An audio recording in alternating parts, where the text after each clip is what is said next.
எல்லாரும் எப்படி இருக்கீங்க? இப்போ நம்ம கியூடெக்ஸ் ட்ரைட் எடுக்க போகிறோம்.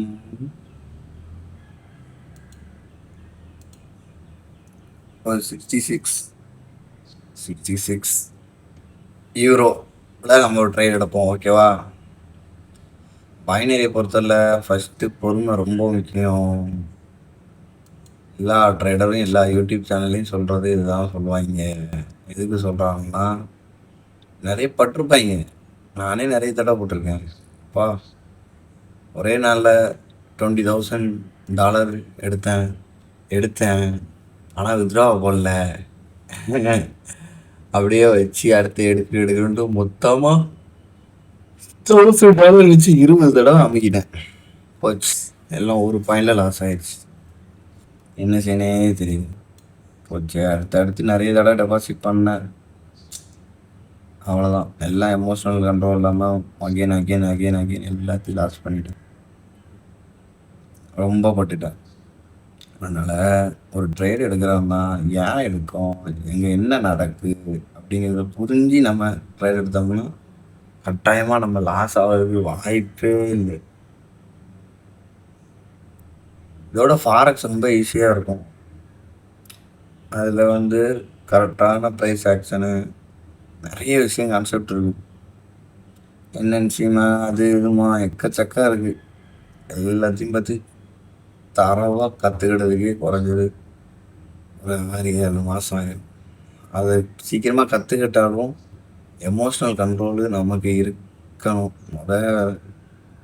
டெமோ அக்கௌண்ட்டில் பணம் கொடுக்குறாங்கன்னா நம்ம எமோஷ்னலை செக் பண்ணதுக்காக தான் கொடுக்குறது. அது டெமோ அக்கௌண்ட்டு நினச்சி நம்ம நோட்டு அமுக்குறோம்னு வச்சுங்களேன், அதே பழக்கம் தான் உங்களுக்கு லைவ் அக்கௌண்ட்லேயும் வரும் கட்டாயமாக. நான் ஒரு 6 மாதம் கிட்ட டெமோ அக்கௌண்ட்லேயே இருந்துட்டேன்.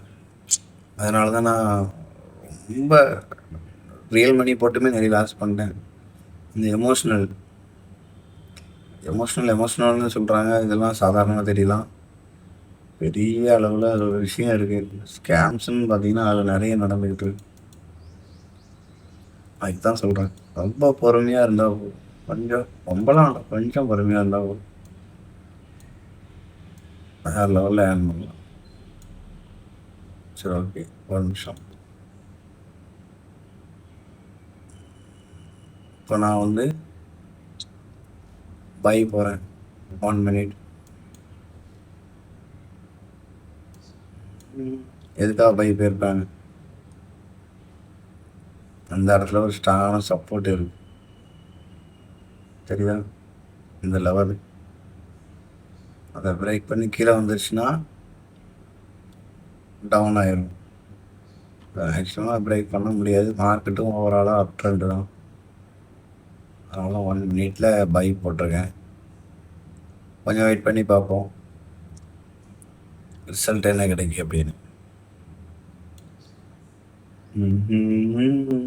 ரொம்ப போகிறாங்க சொல்கிறோங்களா, அழகா $1 வச்சு $20,000, $50,000, $100,000 போகலாம். போக முடியாதுன்னா இல்லை, அழகாக போகலாம்.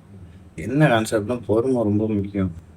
நம்ம எடுக்கிறது வெறும் ஒரு நிமிஷம் ட்ரைடு தான். ஒரு ட்ரைடில் ஆஸ் ஆனாலும் குறைஞ்சி ஒரு 5 நிமிஷம் 10 நிமிஷம் அங்கே என்ன நடக்குங்கிறது புரிஞ்சுக்கிடணும். அதை விட்டுவிட்டு எமோஷ்னலில் நம்ம பேக்கு ட்ரைடு எடுத்தோம்னு வச்சுக்கோங்களேன், கட்டாயமாக நமக்கு லாஸ் ஆகிரும். ஒன்றுமே செய்ய முடியாது. ரொம்ப வேலட்டைலாக இருக்குது. அடுத்த செட்டப் ஆகும். ஓகே, மார்க்கெட்டு ஓவராலாக கீழே சின்னதாக ஒரு கன்சால்டேஷன் நடந்துக்கிட்டு இருக்குது. Okay, support எடுத்துருக்கு. வெயிட் பண்ணி பார்ப்போம். ஓகே, கரெக்டாக அந்த லெவலுக்கு மேலே முடிஞ்சிச்சுன்னா பை தான். Okay, by.